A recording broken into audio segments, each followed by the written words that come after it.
ஒரு 2 நாளைக்கு ஓய மாட்டாங்க போல. எங்கிட்டு போனாலும் திரிசா திரிசா திரிசா. சே, நாட்டு நடப்பு எவ்வளவோ இருக்கு. எப்ப பாரு எல்லா நியூஸ்லயும் திரிசா திரிசாங்கிறாங்க. சல்யூட் வைத்தார் திரிசா, முன் வரிசையில் திரிசாவை உட்கார வைத்தனர். இன்னும் பல கேள்வி கேக்குறாங்க. அவங்க எதுக்கு வந்தாங்க? திரிசா எதுக்கு அவங்க அம்மா அப்பா பக்கத்துல உட்கார்ந்தாங்க? திரிசாவுக்கு எதுக்கு முன் வரிசை கொடுத்தாங்க? திரிசா எதுக்கு நின்னாங்க? திரிசா எதுக்கு உட்கார்ந்தாங்க? திரிசா பூ வச்சிருந்தாங்களே, விஜய் வாங்கி கொடுத்த பூவா? எப்ப பாரு திரிசா வந்தாலே பெரிய கண்டென்ட் ஆயிடுது உங்களுக்கு. அதுக்காக என்ன நீங்க சொல்றீங்கன்னா அவங்க வராம போயிருவாங்களா? இதை வேற கேக்குறாங்க.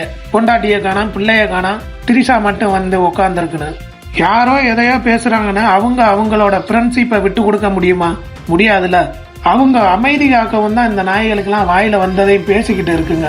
இதற்கு நம்ம தளபதி விஜயும் திரிசா மேடமும் ஒரு நல்ல பதில் சொல்லிட்டாங்கன்னா, காதலா நட்பா கல்யாணம் பண்ண போறாங்களான்னு சொல்லிட்டா இது சிம்பிளா முடிஞ்சிடும்.